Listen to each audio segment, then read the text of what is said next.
रात के 9 बजे मैं अकेली अपनी छत पर खड़ी थी। तभी मेरी नज़र सामने वाली छत पर पड़ी और वहाँ कोई बैठा रो रहा था।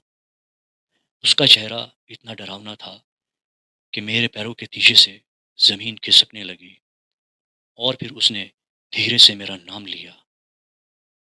मैं डर के मारे जम गई, खौफज़दा हो गई, क्योंकि मैंने उसे कभी पहले नहीं देखा था। लेकिन वह मुझे देख रहा था। उसकी आवाज़ इतनी ठंडी, इतनी गहरी कि जैसे मेरे अंदर का डर बाहर निकल रहा हो। मेरा नाम सविता है। मैं हिमाचल प्रदेश के एक छोटे से पहाड़ी गांव में रहती हूँ। मेरा गांव बहुत शांत है। दिन में यहाँ सब कुछ बहुत सुंदर लगता है। नीले आसमान के नीचे पहाड़ चमकते हैं।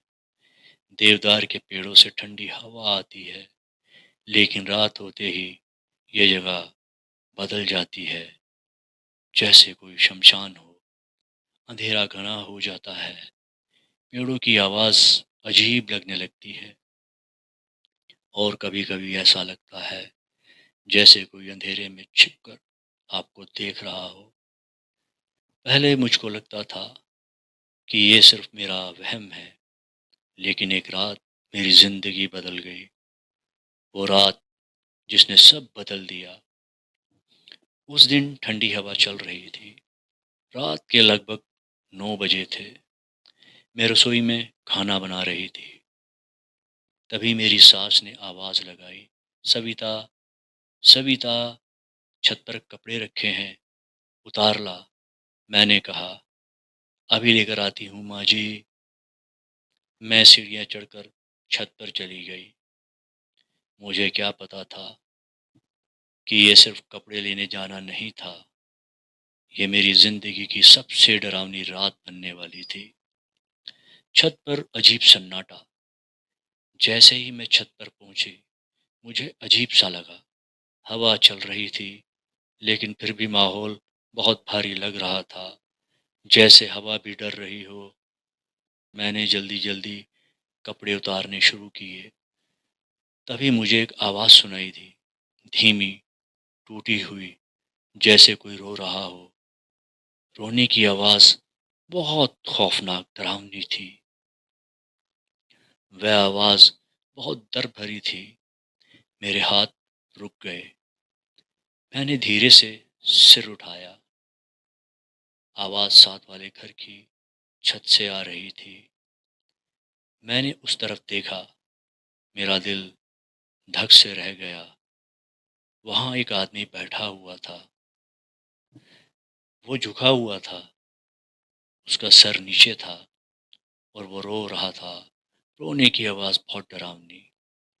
हवा उसके बिखरे बालों को हिला रही थी।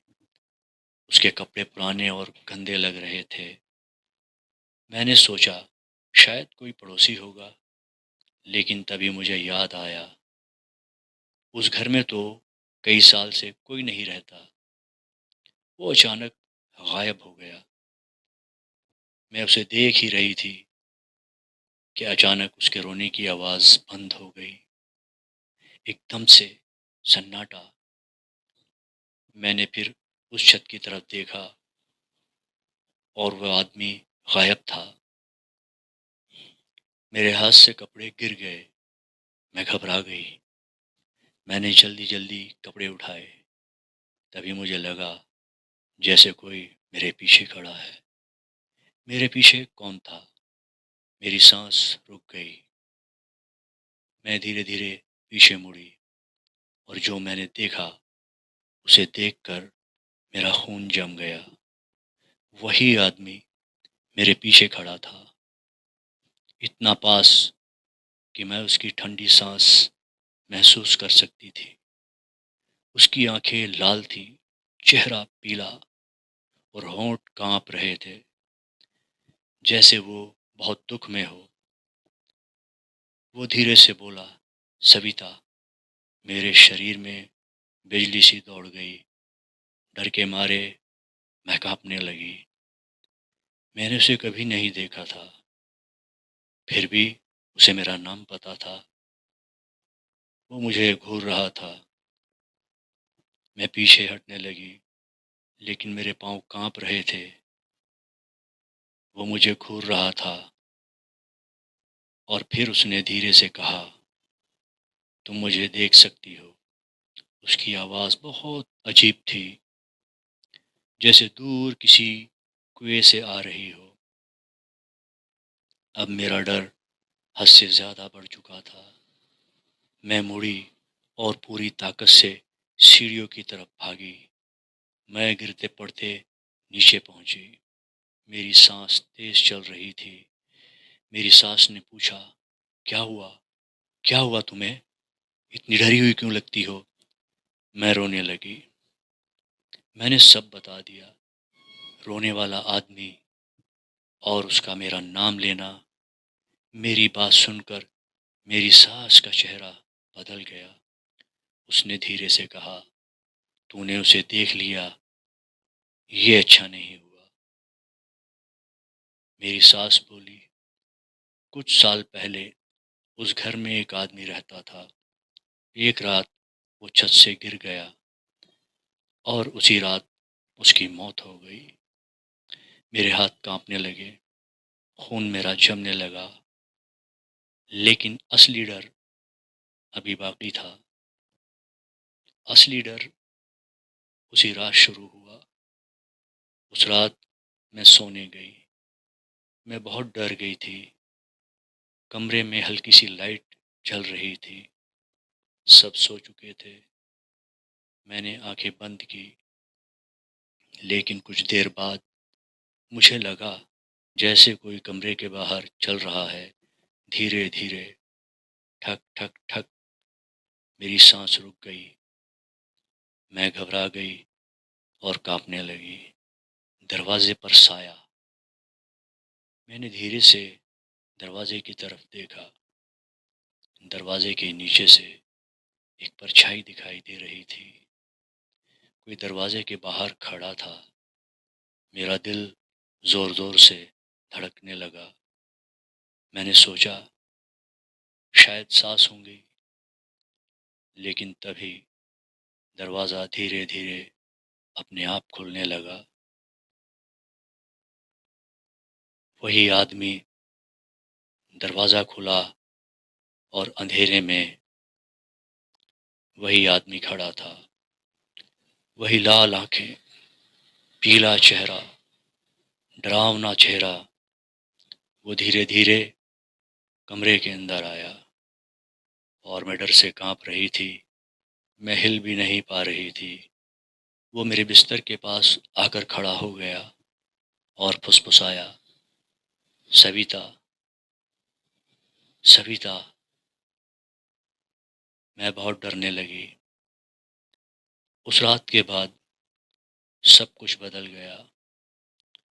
वो आदमी सिर्फ छत पर नहीं था, वो मेरे सपनों में आने लगा और मैं हर रात डर कर उठ जाती। मुझे लगता कोई मुझे देख रहा है। एक दिन मैं रसोई में काम कर रही थी।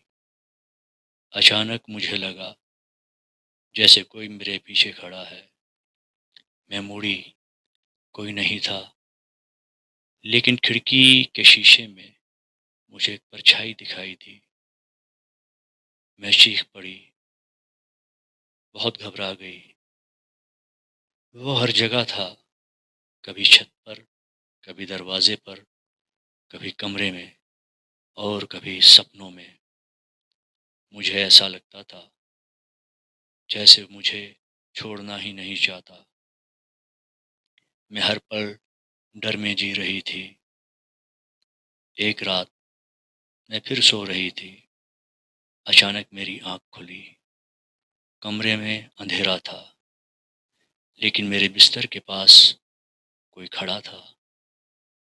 मैंने धीरे से देखा, वही आदमी इस बार रो नहीं रहा था। वो बस मुझे देख रहा था। उसके देखने का अंदाज भी बहुत अजीब था और धीरे से बोला, तुमने मुझे देखा, अब मैं तुम्हें कभी नहीं छोड़ूंगा। मेरी चीख निकल गई। उस दिन के बाद मैंने कभी भी रात में छत पर जाना बंद कर दिया। लेकिन आज भी कभी-कभी रात के सन्नाटे में मुझे वही रोने की आवाज़ सुनाई देती है। और कभी-कभी जब मैं अकेली होती हूँ, मुझे ऐसा लगता है जैसे कोई मेरे पीछे खड़ा है और धीरे से मेरा नाम पुकार रहा है, सविता, सविता। और तब मुझे समझ आता है, शायद वो आज भी यहीं कहीं है और शायद वो अभी भी मुझे देख रहा है। फ्रेंड्स, ये थी आज की कहानी। आज की हमारी कहानी आपको कैसी लगी? कहानी अगर आपको पसंद आई है तो काइंडली चैनल को लाजमी सब्सक्राइब कीजिए, वीडियो को लाइक और शेयर कीजिएगा। दोस्तों, एक वीडियो को बनाने में मिनिमम 4-5 दिन लगते हैं, तो हमें फुली सपोर्ट कीजिए ताकि हम इससे भी अच्छे-अच्छे वीडियोस बना के आपको दिखा सकें। अपना बहुत ख्याल रखिएगा, आसपास का भी ख्याल रखिएगा। नेक्स्ट अच्छे से वीडियो में फिर मुलाकात होगी। तब तक के लिए बाय बाय।